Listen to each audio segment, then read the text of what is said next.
I gotta find everybody. Here we go.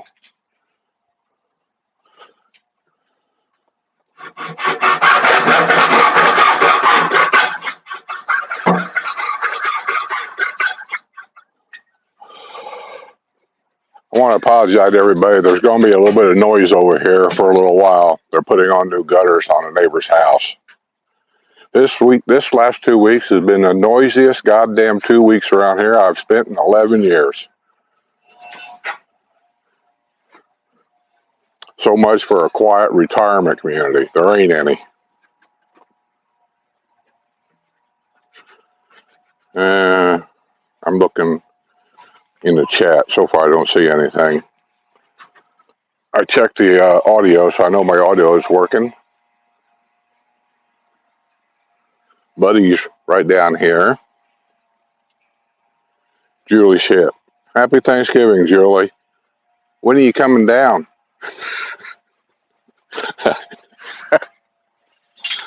Julie, look at that. You're number one. You see that little number one right there in the chat? You know what that means? You've come to my live channel and commented more than anybody else. Brad Shea's number two. Thanks, Brad. Hey, Brad, I saw some of your work on Discord the other day. It's great, man. I love it.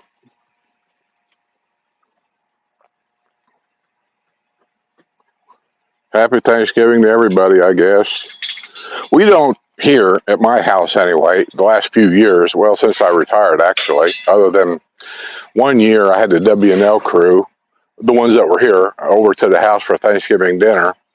And I think it was pretty much traditional then. I mean, we don't have like a whole big turkey, but I think Sue bought like some turkey breasts or something like that and cooked on mashed potatoes, gravy, which a lot of people in this country, believe this or not, they have no idea what gravy is. So we had gravy. Sue puts everything in a different bowl, so if you don't want it, you don't have to get it. And I can't think of what else we did have. It's plenty. Probably some ham. That's pretty traditional. And then mainly it was the Cherry's Jubilee, or what I call Cherry's Jubilee. She calls it, I think, Cherry's Delight or something like that. But anyway, we invited them over, and they came here. But that's been a few years ago, and now, you know, people settled in. They've been here for a while. Some people have medical conditions where they can't get out and run around like they used to. So I don't think we're having a Thanksgiving dinner here at my house with a bunch of people this year. I don't think so. I don't know what Sue's got planned. But I do know that our traditional Thanksgiving dinners, for me, I've got bored with it. I don't care for turkey all that much to start with. I never did. It's just a dry meat, and I don't care how you cook it. What do you want? You want up here? It's just a dry meat for me. I don't care for it. Even if you pour gravy on it, I don't care if you boil it in water. I just don't care for turkey. So last time we was down here and I was still working on Thanksgiving, we came down for 2 weeks on Thanksgiving week. Let me pull this over here. I got him tied up to the chair because I know how he is. Anyway, so we went to Arnold Palmer's country club over there when it was new. And they had outside seating, very nice. And they still do it to this day, I think. But anyway, it was very nice. Outside seating, tablecloths, you know, flour on the table for Thanksgiving. You had to make reservations, which we did. And we went there, and they gave us the menu, and you could order off the menu. They had their traditional Thanksgiving stuff, and then there was a lot of other stuff. And so that year, I told Sue, I said, you know what, I'm going to get whatever I want for Thanksgiving. My mom and dad, they didn't pretty much do a family Thanksgiving anymore. They were getting up in age, and they just really couldn't do it. Sue's mom and dad, big family. They were getting up in age, and also, plus the families were getting bigger, and they were moving around the country. And so we just didn't have traditional family get-together Thanksgivings anymore. So I told her, I said, I'm going to get what I want. And so I did. I ended up getting a New York strip and the lobster tail. And that was my Thanksgiving dinner. And we sat outside on Thanksgiving Day. And we was overlooking the golf course. And I was sitting, we were dressed up in nice clothes. But I told Sue, I said, man, can you believe this? Here it is Thanksgiving, coming from Indiana now. Here it is Thanksgiving, and we're sitting outside in Shores eating a Thanksgiving dinner, which is a steak and lobster tail. I said, man, ain't this great? And so to this day, I don't really care for a traditional Thanksgiving. Nothing against them. You know, I've had them my whole life. I'm just bored with it, I guess. And so this year, I don't know what we're going to do for Thanksgiving. I do know that she'll probably make cherries jubilee for me because I haven't got aboard of that yet. And she'll probably make something. Don't know. Maybe we'll go out. I don't even know that. So you never know. Thanksgiving, though, going out and having dinner here is a little tricky because most places, first of all, a lot of the places here, they don't give you a choice of dinners for Thanksgiving in their restaurant. They have like their Thanksgiving meal and take it or leave it. Or they'll have a buffet set up, take it or leave it. And I'm not interested in either one of them. I'm not a buffet fan. I can eat buffets. I mean, sometimes people take what I say wrong. I'm not putting them down. I just don't. I just nothing I do regularly. You know, since I've been in Florida for 11 years, I don't think I've been to a buffet place once. Have I? Or have I? I'd have to think about that. But if I have, it's been so long ago, I done forgot about it. But I got nothing against them. Up north years ago, one of my favorite places to go was Ponderosa Steakhouse, if y'all remember that, because Ponderosa, they had this big buffet, which that was really the best deal in the whole house. But they had the best chicken wings. And if any of you know me, I'm a chicken wing fan, if they're cooked right for me. If they're not, I don't want them. But yeah, they had the best chicken wings, and I could eat my weight in them. And so that's why we went to Ponderosa. Now, I don't think Ponderosa's around anymore. I think they're all gone. I don't know if they're all gone nationwide. I don't know about Florida, but I do know in Indiana, I'm pretty sure most of them are all gone. Or the ones that I knew are all gone. Where is my phone, buddy? Here it is. Got to look at my phone here. Oh, I want to make an announcement why most of you, how many people are on here? I got an email from some of my Discord members, Discord people. 63. Well, that's not that many, really. But anyway, I'll say it now that United Health has got a contract agreement with Humana and CentralWell. So we don't have to worry about getting kicked out January 1st. That was an email sent out by, I believe, the Village's health system. I haven't checked my emails today. I've been in there editing the news and getting it done. But a Discord member of mine sent it out on Discord. This is why I say you really, if you're on Patreon, you need to really get on Discord once in a while because all this information is shared there on Discord because they can. So anyway, I seen it that they come to an agreement, and so that gives us another year to decide what we want to do and see how things go with this transition that's going on. I still have questions about all this that nobody's addressed. I've talked about it in the news a couple of times. I'm not going to bring it up now because it sounds like I'm just ranting, which I do that a lot. But I always have a point to my rants. If you can ignore the rant and listen to the subject, you'll get my point. So anyway, Sue's not here today, as you see. She has some medical treatments today, and she couldn't get them early in the morning like she normally does. Usually she gets them like 8:30 in the morning, or she'll get them treatments on a Monday and a Tuesday, leaving Wednesday open for Porch Settin. But for some reason, she went in there Monday for her medical stuff, and they couldn't do it. I don't know why, and they sent her home. It's always nice to know you go to a special medical clinic and then they tell you they can't do what they specialize in doing. It just makes me feel good about it. So they sent her home. She went in yesterday and got part of her medical things done, and then she has to go in today and to get the rest of them done. But her appointment wasn't until like 9:30. Her stuff usually takes around 4 hours or so to get through it. So she wouldn't be here in time for Porch Settin. So you got me and Buddy, but he don't talk that much. And when it comes to knowledge about things around here anymore, Sue knows more about this place now than I do. I mean, about cost, I don't know. I seen our bill laying in there on the desk for our property tax, I seen it in there. Did I look at it? No. I don't want to know. But I think our property tax here, somebody asked there a while back, like a little over $2,000 a year on this house. And then on top of that, you got your bond payment, which is about the same amount, about $2,000 a year on the bond payment. So our property tax here basically is around $4,000. And we pay it once a year because you get a discount when you pay it for the whole year. Otherwise, you can pay it. You can't pay quarterly or half like we did up north, but you can pay, I think, if you pay the bill, like I'm going to say months here, and I don't know if I'm actually correct, so just listen to me. If you pay the bill, say in November, November is the best deal. Your property taxes will be, say, $2,000. Or no, so let's say $2,000, because that's the cheapest. If we wait and pay it until, say, December, then our property taxes here will be, say, $2,250. Pay it in January, it's $2,400. That's how it works. And then I don't know what the last cutoff month is, to where you have to pay it by that. I don't know, but you got to pay it by the year. And a lot of people, don't like that. I know up north we paid it. I think we had what they call spring tax spring tax and fall tax. So we paid it twice a year up there. I don't know if that's easier or not, but that's what we did. Okay, let me go to the chat and see what everybody's saying. Brad,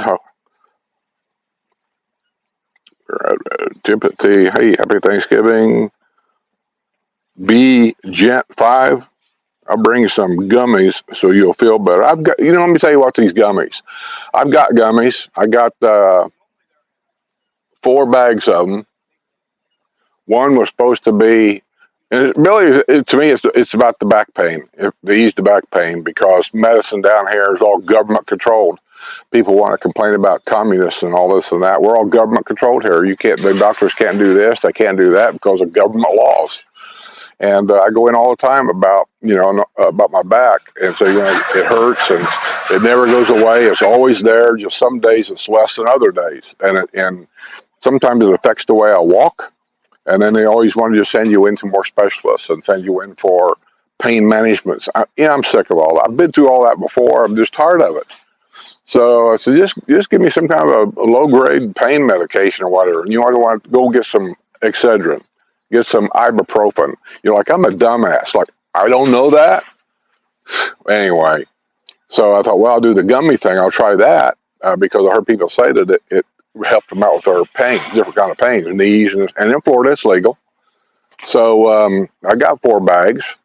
One was supposed to be a slow acting. This is how it was explained to me, a slow acting. The other one, they said you might be careful with it because when it hits you, it just hits you all at once. Well, I can tell you that when I take both of them, it does relieve the pain in the back quite a bit. Make it go away? No, but it makes it feel better. I will say that. The so-called fast-acting one, I don't really feel anything, really. But it must do something, because whenever I take one of those, a couple hours later, when I go to bed, I usually take one about 2 hours before I go to bed. And then when I go to bed, I sleep well at night. Who knew? And then the slow-acting one, I don't feel anything. I can eat 3 or 4 of them things and just walk around, nothing, don't feel nothing. I don't see where it makes my appetite any better, like you hear people say, and I don't notice any of that kind of thing. So the slow-acting one, to me, is just kind of like a big waste of money. It's like eating candy. That's it. But the other one is somewhat effective, and I'm sure there's other things that I haven't tried. There was a friend that gave me this little pill. It was like a marijuana pill that you get at these different dispensaries here. And she told me it was the same thing as the gummy, but it just concentrated into this little, it looks like a capsule. And I've never taken it. She just gave me one. She said, that one will really help. I said, okay. I said, I'll try it. Because I trust these people. They're not going to, pull crap on me. But just because I didn't know what it was, I took half of the pill. I cut it in half. And then I took it one night. And it took a while. I would say maybe roughly an hour, give or take. And then I started feeling a little something. And then I started feeling hot. And then I started feeling really hot, but I'm not sweating. And then I'm starting feeling hot and almost sick to my stomach. And I come within just a fraction of calling Sue to take me to the emergency room because something wasn't right. I just don't feel right at all. And then it started to go away. And then I was okay. The other half of the pill's in there. I'm probably going to throw it out. I don't know what that stuff is, but if that's what that marijuana or what they call it is, I don't want it. I mean, I just don't want it. So anyway, that's my experiment with this gummy stuff. The one that I have seems to do a decent job, but they don't last very long, really. You take it, maybe an hour later, you feel the pain starting to come back. So I don't know. I don't know if it's even worth it. So anyway, it is what it is. Jerry Bell says, "Hey, turkeys." Is he talking to me? Carol Apostolo says, "Hey, Skip, how you doing?" I'm doing great, Carol. Laura Lampy. I laugh because I watch the weather up there, Laura. And I know you want to come down here. You're wanting to come down here. And you know this place. You've been here. You got to get your place sold. I understand that. Get your stuff packed and get it ready to go and all this and that. But it has to kill you people this time of year when these sudden little storms come through. Maybe they're not real severe, but it does get cold at night and a little bit of snow comes. But I know this time of year it probably melts off pretty quick in a day. But it just has to be just enough tease to where you go, man, one of these days I'll be out of here. I think it's funny. But I could sit out here in my shorts, by the way, and laugh. Happy Thanksgiving from friends in Nashville, Tennessee. I love Nashville, Tennessee. Last time I was there, oh my gosh, I don't even know what year it was. I mean, we go through Nashville a lot, just going through. But we stopped at Nashville. We had a hotel room somewhere, I know that. There was a parking garage downtown. We wanted to go walking around. We had an agenda that day. We had tickets to go to the Ryman Auditorium. And by the way, that's an experience to see the old Ryman Auditorium, exactly how it is, the same as it was then. And the people that we saw there, they were all like imitators of past great people that played there, like Hank Williams. There was a guy there in a Hank Williams suit and played. He was really good. I don't even know all the rest of them, but there was a bunch of them there, and we had a great time. That was a good time. And we left there, and we walked further downtown, and we went to a saloon. That's what it was called, something saloon. And when you went up in there, there's a big dance floor. They play music in there. I didn't really see if it was a band or if they were just playing music. But upstairs on the second floor, they had large TV cameras set up back then. So there was a TV show that was actually produced there, and it was called Something Saloon. I don't know, it's probably not there now. But anyway, we went in there, and then we moseyed a little more downtown, and we ended up being at a corner, I'll call it a redneck bar. They had a big picture window up front on the corner, and that picture window, they built a stage right there on the inside. People just came in with a guitar, walked up on stage, and just started playing. And this is back in the day when people smoked, and it was just a little place. But there's pictures all over the wall of all the people that's played there in their younger days. Willie Nelson, Waylon Jennings, I can't remember all the names now, but anyway, their pictures were all over the wall. We were talking to the bartender. He'd been there for many, many years, and he was telling stories where he had met these people and all this and that. And this Tilly's Bar, for some reason that just came to me. I want to say Tilly's Bar. It was there, and we got a chance to see that. The smoke is a bit hard to take, especially if you used to smoke and then you quit smoking. You go into a place like that, it seems like the smoke is even worse than when you smoked. But anyway, we went there. We walked through the town. There were bands popped up everywhere on the street, in the alleys. They were just everywhere. And then later on that day, we finally ended up going back to the hotel room, and we went everywhere except at that time, the new Grand Ole Opry.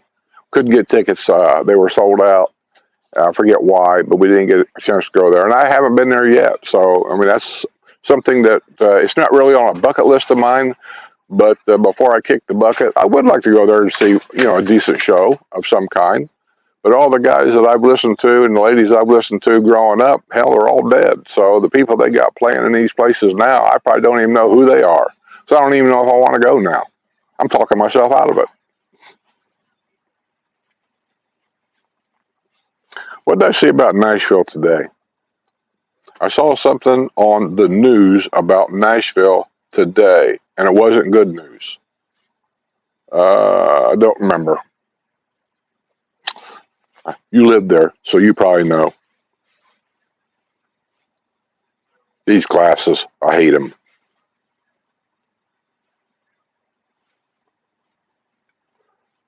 Uh-oh.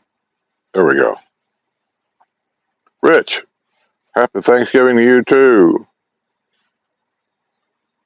Carol Towels, happy Thanksgiving.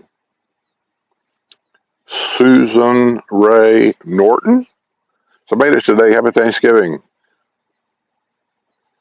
Craig Morgan, Susan Ray Norton, and Craig Morgan. Oh, for a minute, I thought you guys were related.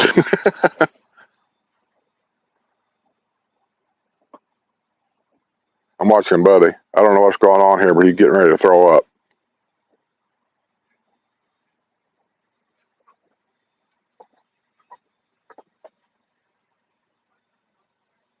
Buddy, what'd you eat now?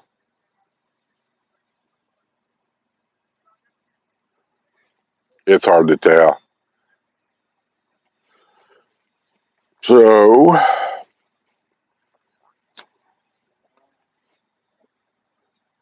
you getting ready to do it again. You guys want to watch my dog throw up? Buddy, grass. I can see it. You've been eating grass again.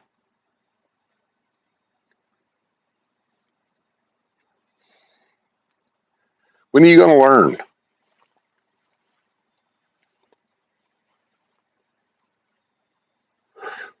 Choo. Man, I don't know why, but I'm having trouble seeing my phone. Wonder if I have settings. Where's my settings at? Let me get my settings down here.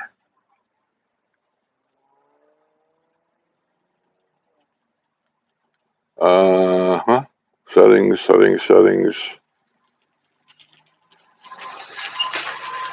Well, the gutter guys are leaving, so it'll be quieter now.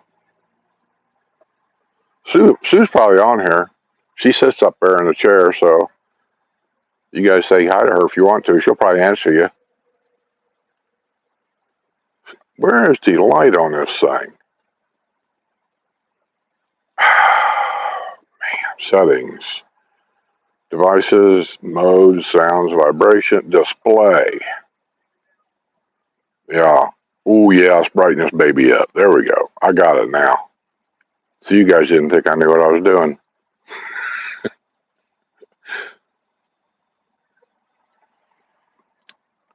So where was I at? Racer Girl. WrestleMania is here. JC Ryder. Maybe it's a preventative. What is? He's probably talking to somebody else. Don't get me started on New York taxes. Oh, trust me, Ann. It's the same problem nationwide. Just some states are worse than others, but it's a problem everywhere.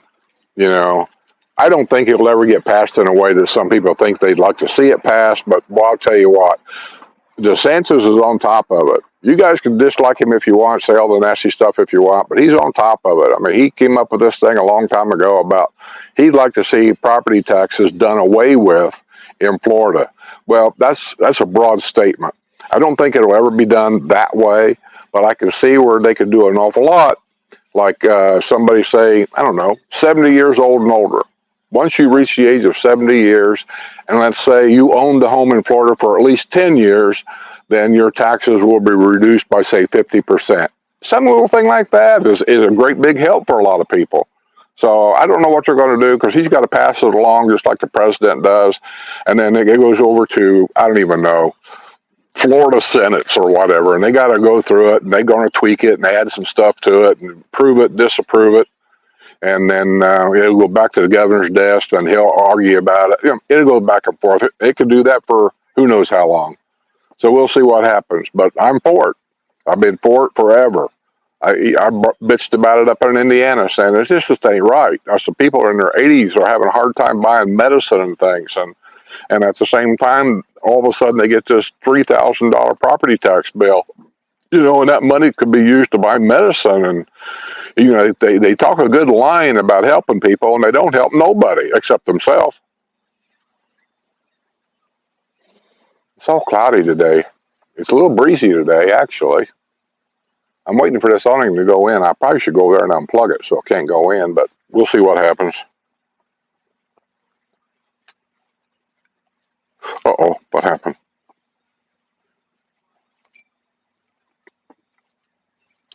Oh, yeah, somebody was saying that their names on the chat, people I know, said that all of a sudden their names were changed. It wasn't really changed, but they have the same name, but then they added a number out to the side. That's got to be a YouTube thing. I did not do that. I cannot do that.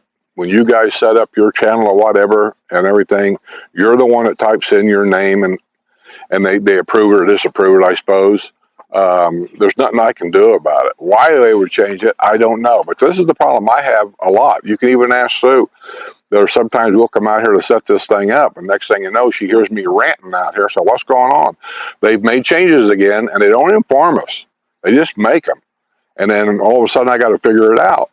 So, I understand, but maybe you can go into your settings in your YouTube channel and change your name back. I don't know that, but there's nothing I can do because it's your channel.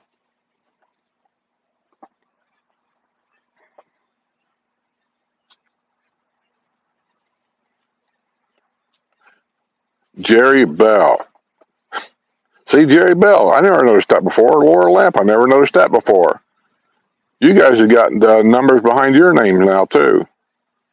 You guys didn't do that, did you? See, YouTube's doing that. Kevin Jacks is another one. He's got numbers and letters behind his name. He never had them before. Now, these are all moderators of mine, so maybe that's what it is. Maybe the being a moderator does that. I don't know. Laura says, my home in suburban Chicago would be at least $7,000, could be more. Well, this is why I don't live in Chicago. First of all, let me get nasty here once in a while. I will never, ever move to a sanctuary city because I don't believe in it whatsoever. I believe that's an attack on democracy. You can say what you want to about it. Or a sanctuary state like California. You'll never see me move into California. Visiting, maybe. Living there forever? Nope, ain't happening. Because this is a free country. I lived in Indiana, and there's a reason why we chose Florida, and there's a reason why I could go to Texas or some other place. Chicago don't even hit the list. Boy, there's a lot of work going on around here. I wish you guys could see it. The guy across the street had every tree, every bush in the yard ripped out.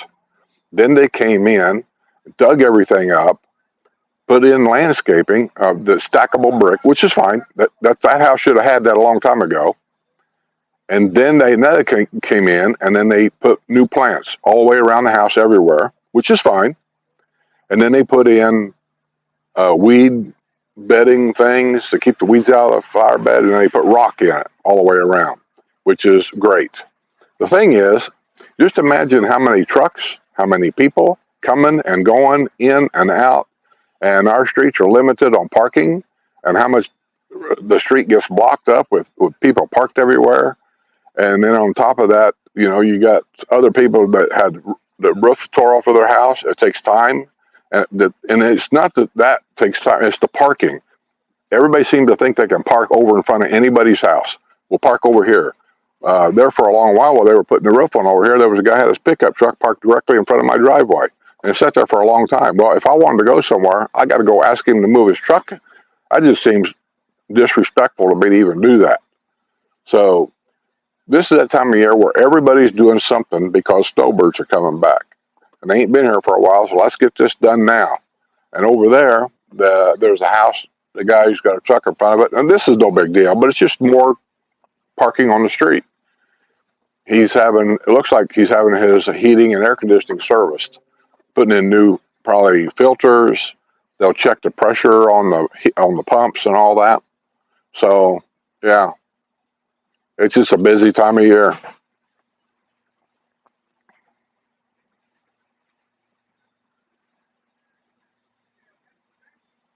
How much was my bond on my house? Florence Keenan asked.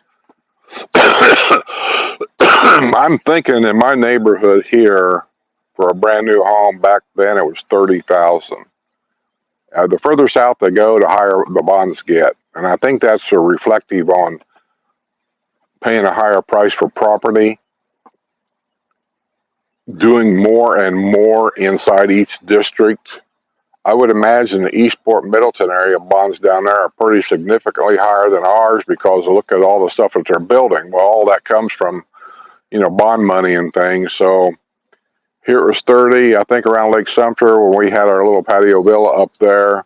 The average bond up there was, I want to say 20, maybe a little bit more than that, maybe 25.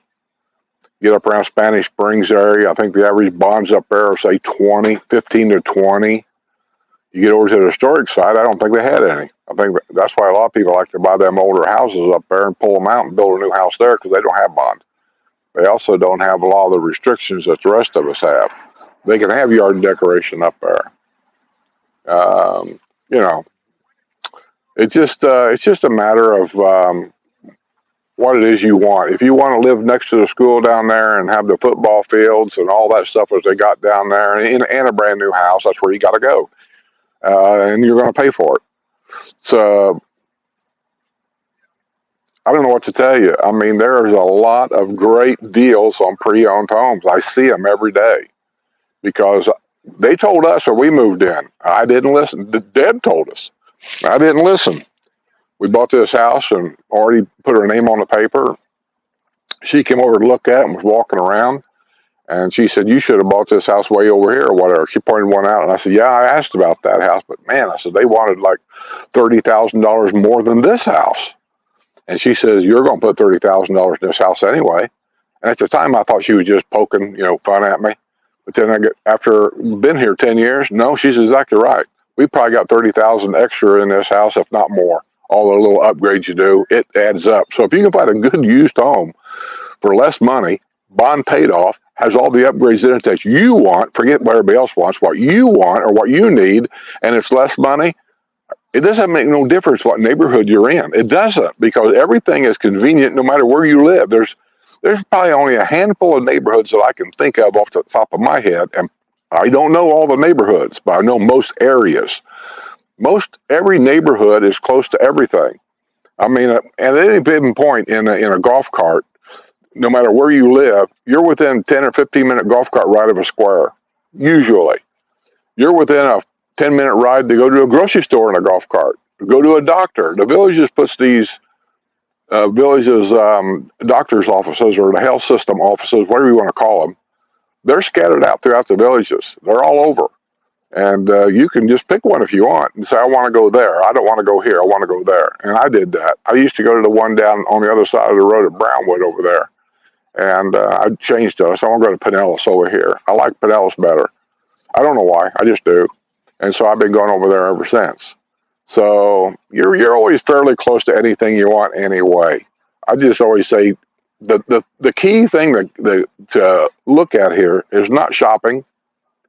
You want to look at, if you're coming to an active adult retirement community, which is what this is supposed to be, look at what you want to do. Do you want to play golf every day? Then you want to buy a house that's around a lot of golfing for you, by golf cart. Do you want to go to the squares every night and dance because that's your exercise in life? Then you want to be fairly close to a square where the dancing and things are at, but then ask yourself a question, how close to that square do you want to be? Because if you get too close, you're going to hear that music every night for as long as you own that house.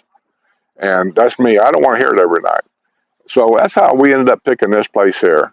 It's just location-wise for me and Sue, this location is very, very good for us. And I haven't never regretted buying in this neighborhood. Now, that's just me saying that. You can talk to 1,000 people here and ask them which is the best neighborhood to buy in, and they're all going to tell you this one right here, the one that I live in. They all love their neighborhood. So there is no right answer to that when somebody says, where's the best place to buy? There is no best place to buy. It all has to do with what it is you're looking for, what you want, and really, I think it's all about what your activities, because shopping is everywhere. So I don't even count that in.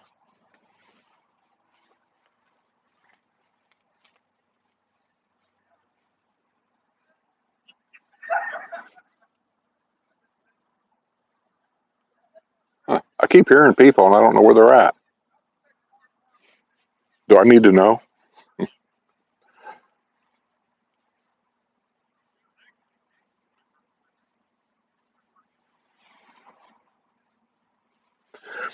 Hmm. Laura Lampy said, I think it's Laura saying this, said O'Hara was at a ground stop this morning, so I will have to hitchhike to Florida.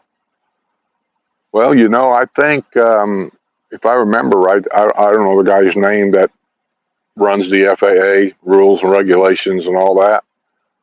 That he said that it would, even when they reopened the government, that it would take a while to get everything back up to full service. But now you got Thanksgiving travel and Thanksgiving and Christmas travel in the airports and stuff by plane has always been a hectic mess.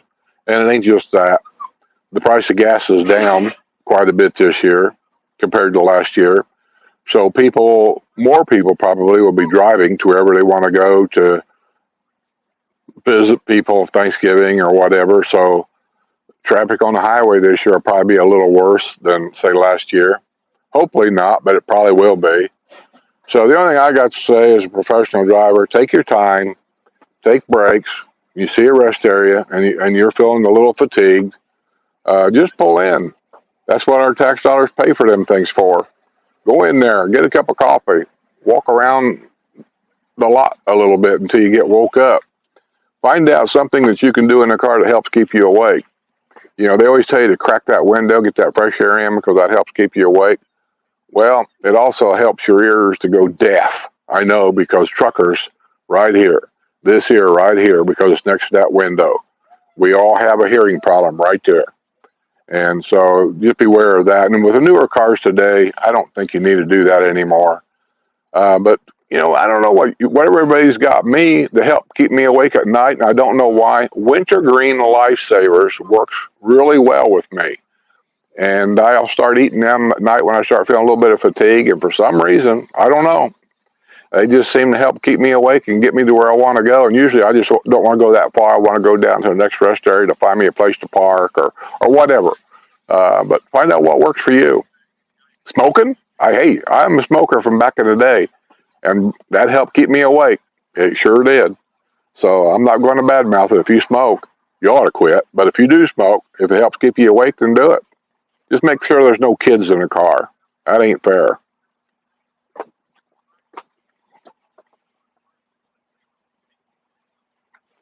Maybe it's a preventative. I don't know what that means.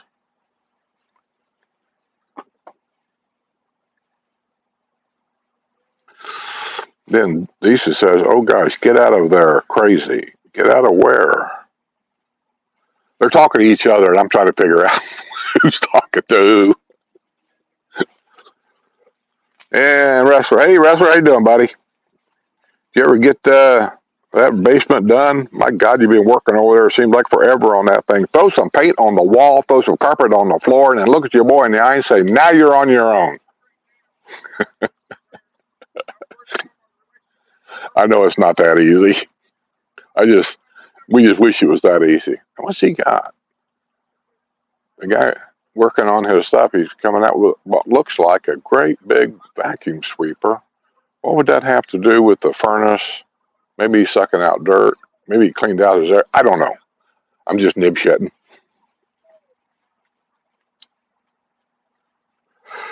Got to be careful. Same as morphine. I don't know what that is. You mean about that pill that person gave me to try? I don't know. Whatever it is, I ain't doing no more of it. And the pill, half a pill that's in there, I may have already threw it out. I don't need it.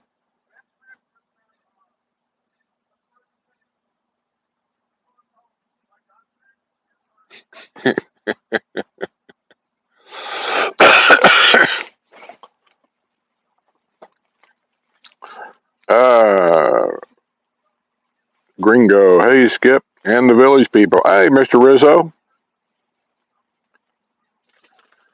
I seen Delilah had her birthday, I think, yesterday. Delilah's their spoiled dog. They treat her like she's a little baby. But let me tell you about Delilah. I know a little something I know. She's a killer. He had a home at Key West, and Delilah would get after them. Oh, what the heck are those big lizards called down there? The ones that fall out of the trees when it's cold. What the heck they call them? I forgot. My mind is just anymore. Whatever it is, she chases them. She gets a hold of them. They're dead.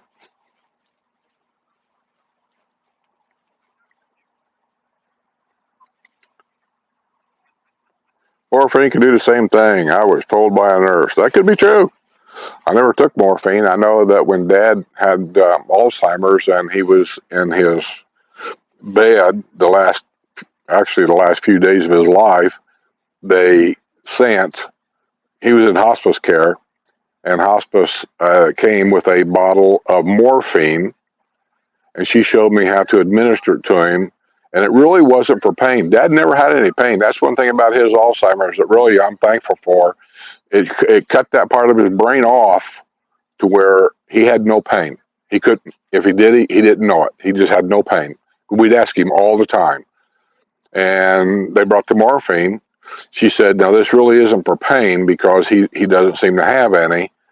She said it's to help relax him if he had sundowners, and if you know anything about sundowners, sometimes it's just you just can't control it. And they said you just rub down on his gum and all this and that, and give about 10 minutes, and it calms him down, and it did. He would just sit there and watch TV for a while. Next thing you know, you look over and he's taking a nap.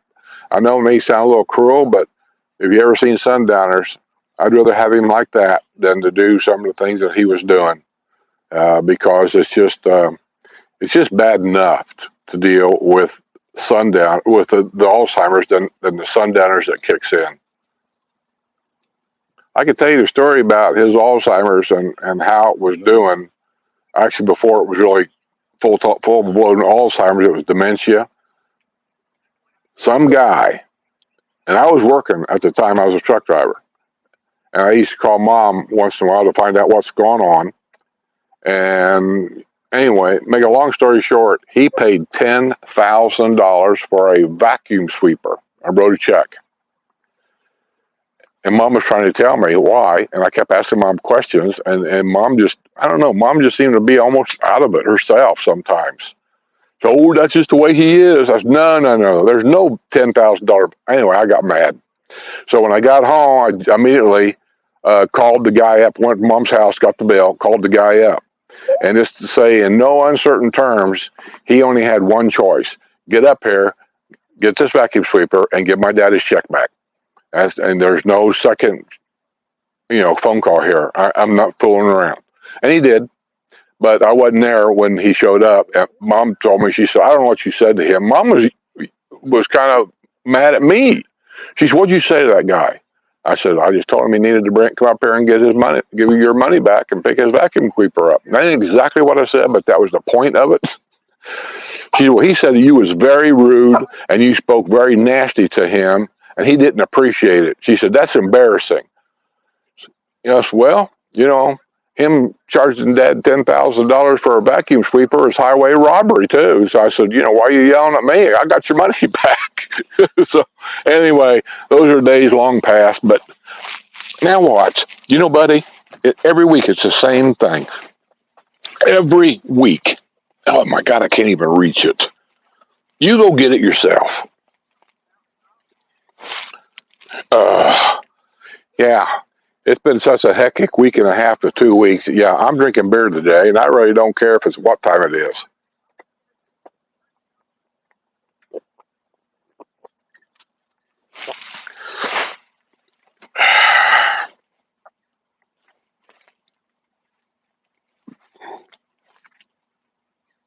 Laura, can you remove your numbers after your name by going to your profile on YouTube and edit? Yeah, I don't know. I don't know, man. Yeah, let me know. Maybe you can't. I don't know. But I've heard other people say that they've got these numbers popping up behind their name, and they think I did it or something. Or a couple of them, you said, hey, ever since you got hacked, the numbers are coming up on my name. And I think what they're fearful of is the hacker may have got their information and changing things. And I'm not saying that's impossible at all. But I don't think that's it. I think YouTube has done something, and that's why these, because it's not just you, it's a whole bunch of other people. But if you figure it out, let me know. Go get it. I'm not getting it for you.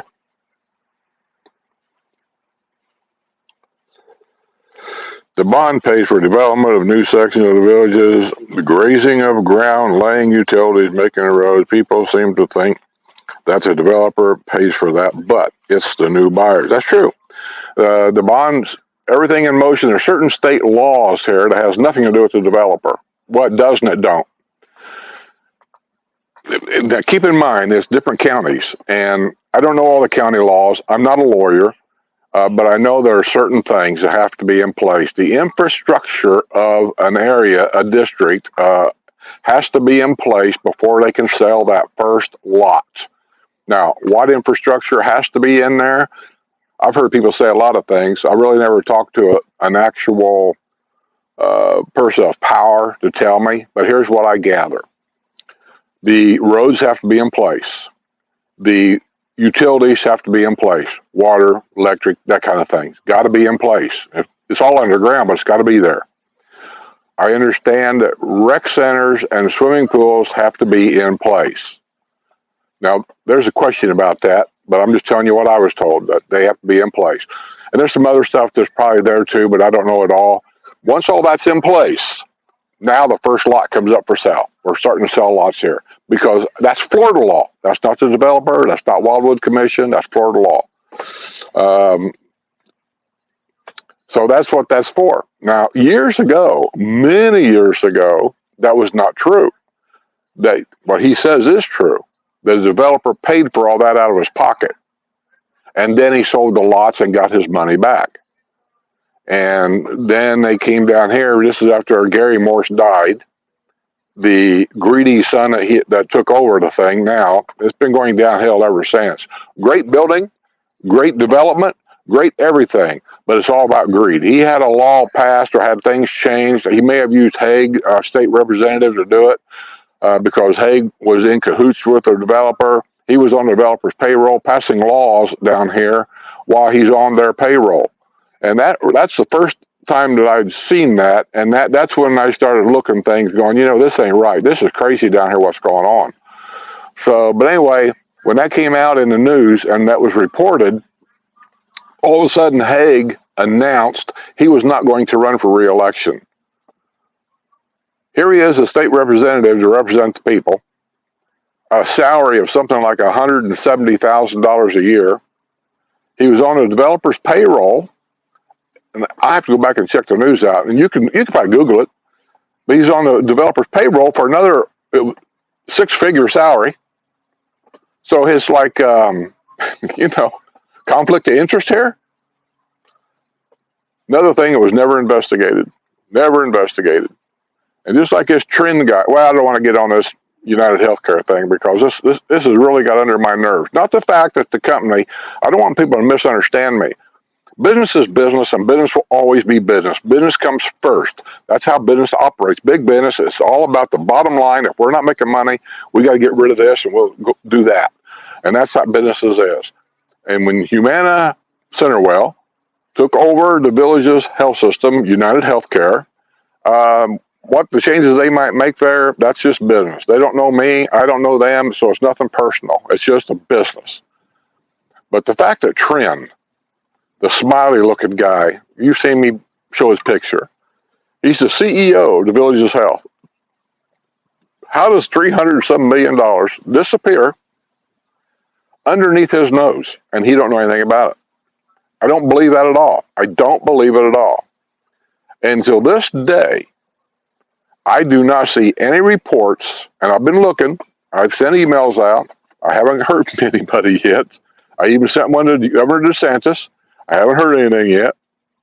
Well, other than I did get a thing back from DeSantis saying, we appreciate your contact, whatever. We'll get back to you as soon as possible. Whatever it said, something like that. But I haven't heard any investigation at all where this money went. I don't understand why Trent's even still working here. I just fired the guy. Anyway, seems like Medicare and Medicaid is like the thievery of the United States now. You're hearing it on the news all the time if you watch the news. I watch a lot of news. It seems like there's more scams going on about Medicare and Medicaid, just stealing and robbing and committing fraud. And here's another one. Now, they haven't proved it fraud yet or anything, and I don't know if they will because from what I'm gathering, there's not even nobody investigating this.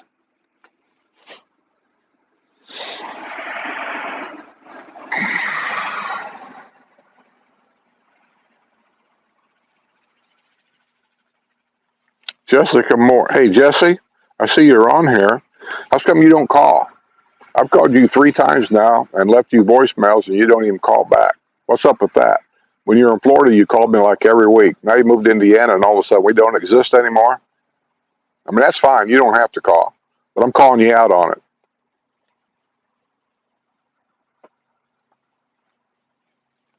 I am using Ira's site to dream and see what is available until the princess graduates and we are ready to come down.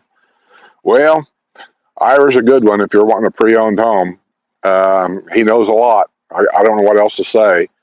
His education of the villages goes way back. He worked for the Village Real Estate Company, which you probably know. Most of you probably know. For I think it was like 23 years. He was a real estate person here for the villages, selling homes. So he knows a lot. He's seen a lot. They just disagreed on a couple of things, and he started his own real estate company and moved on. And after that, I laugh about it because it's just funny to me. After that, the developer barred or trespassed Ira from stepping foot on any of the brand new homes properties. He's not allowed to even walk in. It's open house, but yet Ira can't go in there. That just strikes me as funny. He couldn't do no more than to help them sell more houses, but they trespassed him. Oh my gosh. So anyway, he's a good guy. He's honest. You won't have to worry about it. I don't know anything about his fees or all that. You need to get a hold of Ira to find out about his fees and what he charges and everything. But I do know that Ira, if you watch any of his videos on his channel, he goes up above and beyond. I've seen him do things that I tell him when I meet him once in a while. I say, "You're crazy. Nobody else will do that." He goes, "That's why I do it, because nobody else does it." Hey, he works hard. I've seen him on the roof of houses that he's going to list for sale on his real estate company, cleaning out gutters. What real estate guy does that? None. I've seen him go to houses and trim bushes, spray the yard for weeds. I told him, I said, I get ready to sell my house. I'm going to call you, Ira, because I don't have to do anything. You'll go in there and remodel the whole house for me. But that's true.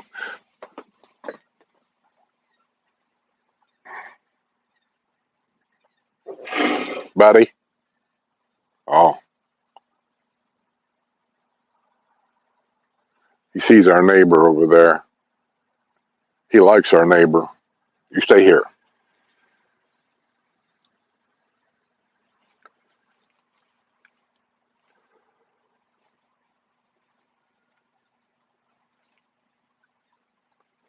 Rich says, I pay $7,700 a year property and school tax on a 2,500 square foot home with a 1/3 acre lot. Well, first of all, here, I'm not sure how big 1/3 acre is. I'm just going to say a 1/3 acre lot here is a pretty good sized yard, and you're going to pay dearly for that.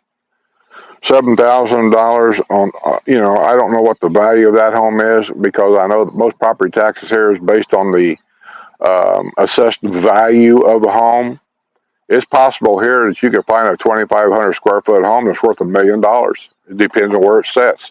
This has got to be the worst place, or maybe the best place, depending on how you look at it. You know the old saying where, come on, where it says location, location, location. That applies more here than any place I've ever lived in my life. It's all about location.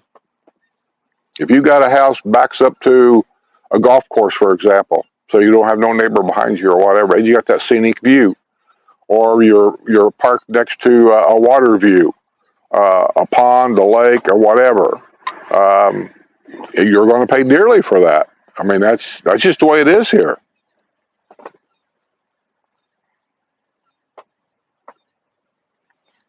William Rizzo, 1285. See, William's got numbers after his name too. Huh. I don't know, man. You guys figure that out, you let me know. I got a sneaky feeling you're going to find out that that's a YouTube thing. There's nothing you're going to be able to do about it.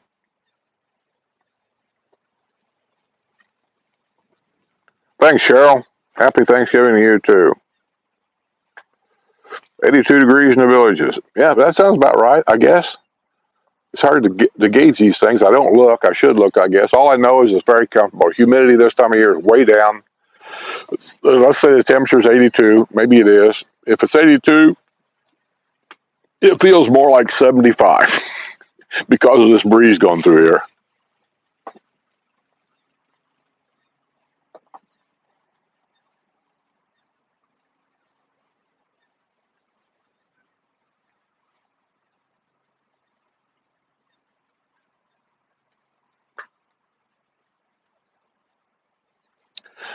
Laura says, I am now eligible for senior citizens tax exemption in Cook County for property taxes. I will pay in 2026, but my part of Cook County has been reassessed for property taxes paid in 2026.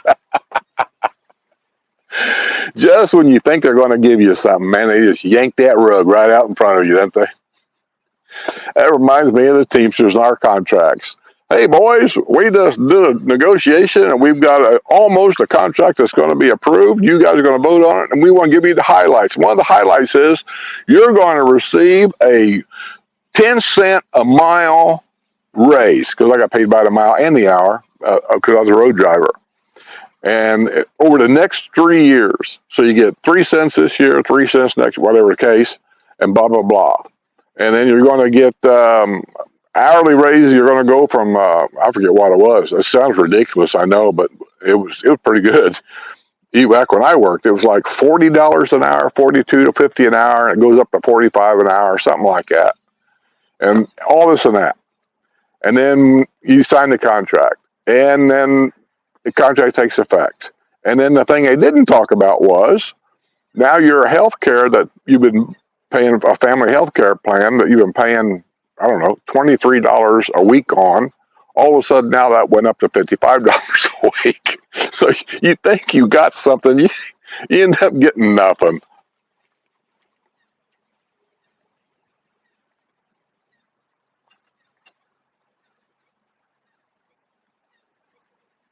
Laura says property taxes on her 1,800 square foot home I grew up in Dubuque, Iowa, was $4,000 a year. This year. Yeah, property taxes are going to go up. It's all about COVID. You know that, right? They're taking advantage here. And I don't like it. Never did like it. Is it legal? Yeah. But I don't think it's honorable. And here's what I mean. I'm going to use this as an example. I've done it before. I'll do it again because it just ticks me off to no end. Business is business, and they're going to make money where they can. I understand that. But then it gets to the point where you're just raking us over the coals. There's no sense in this. The average hotel room at a decent hotel at one point would say $75 a night, not including any kind of pet fee or anything like that.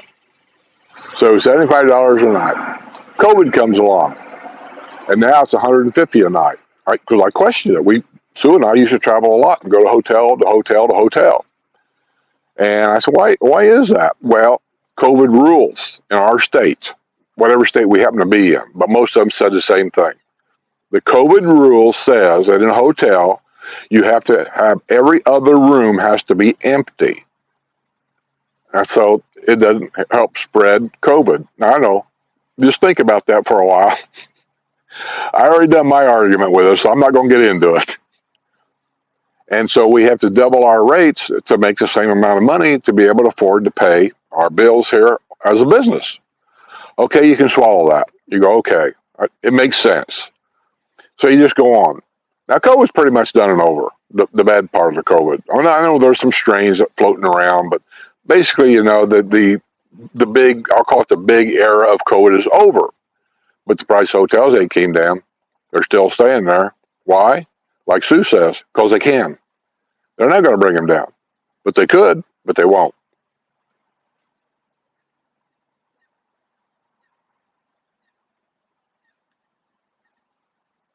Becky says, I got to listen while I make some cranberry sauce. You know, I don't think I've ever had cranberry sauce, ever, in my life. Um, that's traditional for Thanksgiving, I know.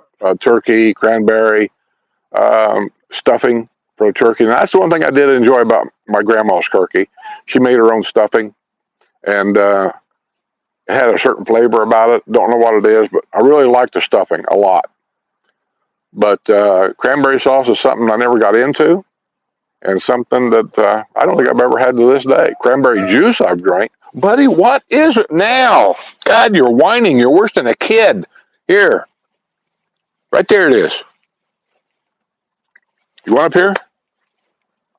No. Then leave me alone. Would you move to the villages today if you just retired? Popeye, you know, that's a question that me and Sue will probably be on the opposite side of the fence. Back in the day when we first discovered this place, Spanish Springs was the only square there was. There was a whole sense of atmosphere that was here, a personal atmosphere of people. I'm not kidding you. I'll turn you over to a Chinese family and you could be dinner tomorrow. That was racist, wasn't it? Come on. So anyway, it had a vibe, a certain vibe, I guess is a word. And we liked it. So we came back here, I don't even know how many years later, and we always, when we were taking the grandkids, we had 5 of them, and we took them down there one at a time.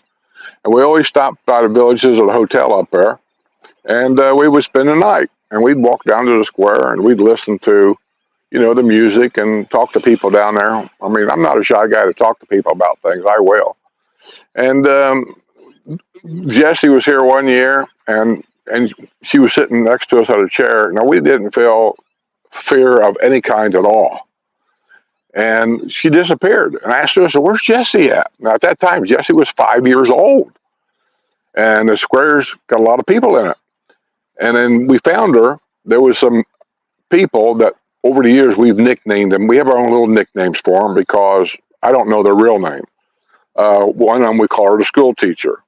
And there's some other ones. But the school teacher was teaching people how to line dance on the other side of the Spanish Springs.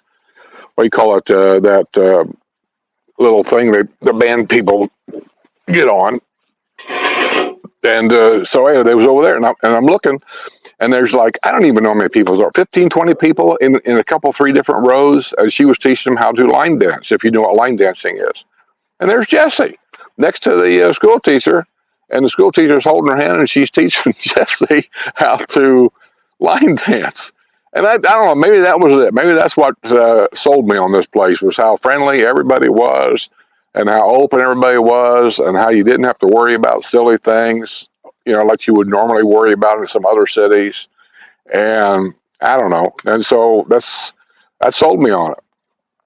Over the years, now they've got Lake Sumter and then Brownwood, and now they're all the way down to Eastport. If you go back to when we first come here, what Spanish Spring was, the atmosphere, the attitude, the personality of people in that whole area, and then as they move south, and I'm not blaming this on younger people at all, but you move south, it's generally younger people. Then you move further south to Brownwood, it's generally more younger people, younger at that time. Let me put it this way. Spanish Springs, say the average age up there at that time was 75 years old, maybe 80. go down to Lake Sumter. Not to say some of them 75 or 80-year-old people wouldn't buy a place down by Lake Sumter. Sure they would, and I'm sure they did. But the average person that bought new houses down there, I'll say 70 to 75 years old.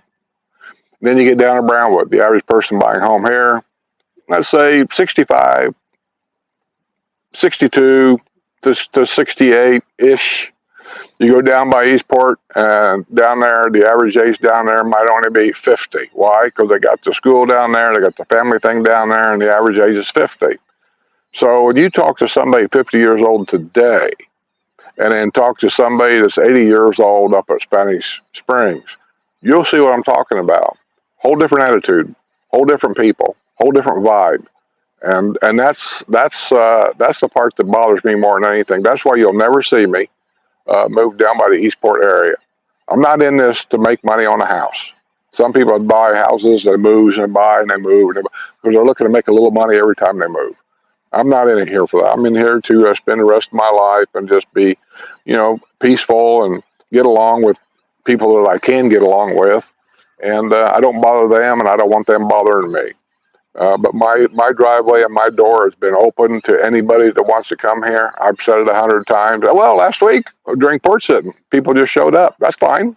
I got no problem with it. Of course, all them people were Patreon members and Discord members, but yeah. And let me apologize for last week, too, because I know that it got kind of out of hand a little bit. We were talking. I was in the garage talking. I didn't shut the microphone off. Sue's out here talking, and then I'm talking and on the video, because I watched it later, we talked over one another. And I'm sure for you guys, that had to be a real pain in the ass, But that's what happens. I don't have any plans out here. We follow your lead. Whatever you talk about, we'll try to add to it. You got any questions? We'll try to answer them. I got a video in there I think I'm going to work on. I didn't put a video out this Monday, maybe not even last Monday. I have reasons for that. But I got a video I think I'm working on.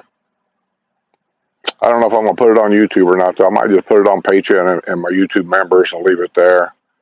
Because sometimes on YouTube, it gets a little hectic.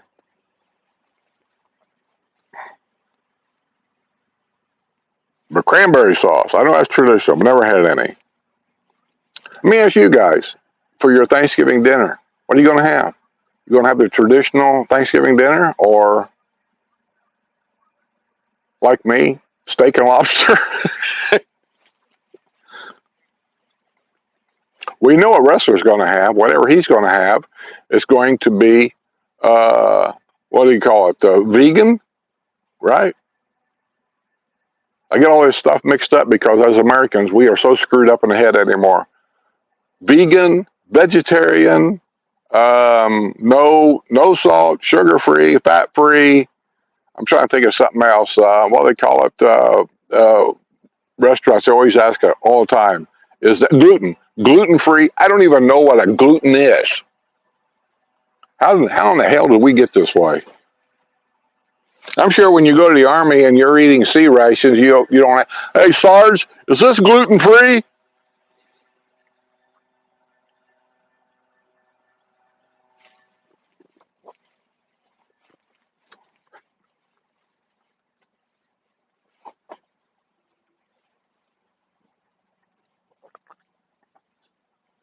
Bye-bye. So Florida isn't cheap anymore. Well, there's really, truthfully, I think about in any state, to be fair about it, all states' price of properties went up because of the COVID thing. And Florida isn't cheap, mainly because there's so many people moving here. The baby boomers are still retiring. That's what all this building's about, baby boomers. It really ain't about nothing else. It's about the baby boomers. And we were the largest retired group in history. And they were talking about to get to the end of the baby boom era, and I forget what year it was, how many years that would be. And it seemed to me it was like 11, 12 years of baby boomers retiring. And so we should be getting to the end of the baby boomer era. But a lot of people, I don't know what generation you call all this stuff anymore, but I read all the time in the different. Oh my God! Hold on. Hello. What do you want? What are you doing? Are you busy? I'm out here doing my dog and pony show, as you call it. Oh, your little dog and pony show. I'm here with new friends. I want to send you the video that you always like. You have a friend? You have a friend? I only have one, and it's not you. Oh. Take care of your little show. I'll talk to you later. Okie dokie, dude.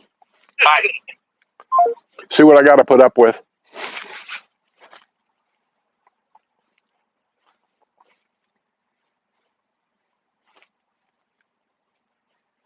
Well, now I got to find you again because it hung up on you. My God, where are you at?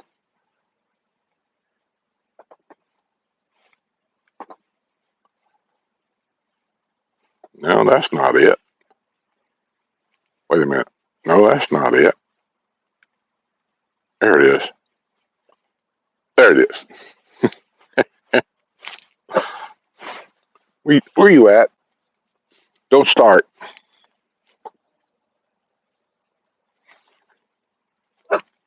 Buddy, what are you barking at? Get out here. Stop it.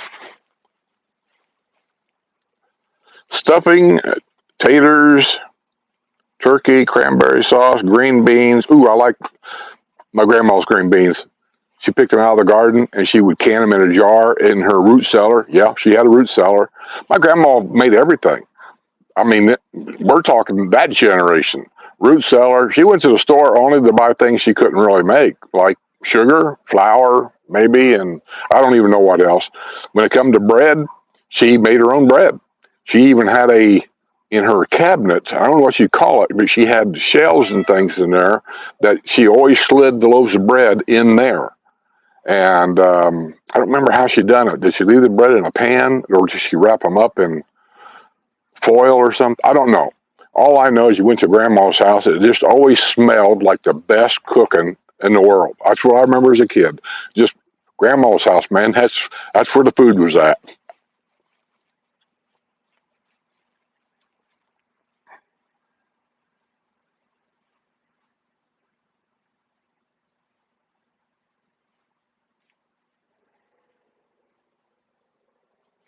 No, Becky, that's not true. I don't care what Ira says.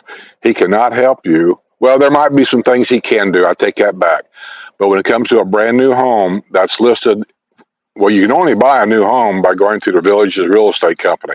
Nobody else can sell them. Nobody. They won't do business with you.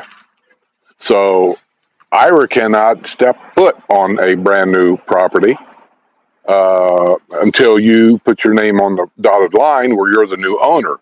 Then he can get on that property. But if the village's property still owns that property and you haven't signed that paper saying you're the new owner, Ira can be arrested for stepping foot on that property. He cannot go there. Now, he might be able to guide you along as far as telling you, make sure you look for this, make sure you look for that. That's true. He might be able to do that. But I don't think he can do hardly anything else. I mean, I could be wrong here, but I don't think I am. When it comes to any other real estate company around here, I think he can help you with a lot of stuff. But even them are starting to get kind of pissy about all this. On Top of the World is a popular place for people to go. And I know Ira used to go there. But I think he's trying to instruct people exactly what you got to do to get him involved with the house up there, or otherwise they won't let him in. They won't do business with him.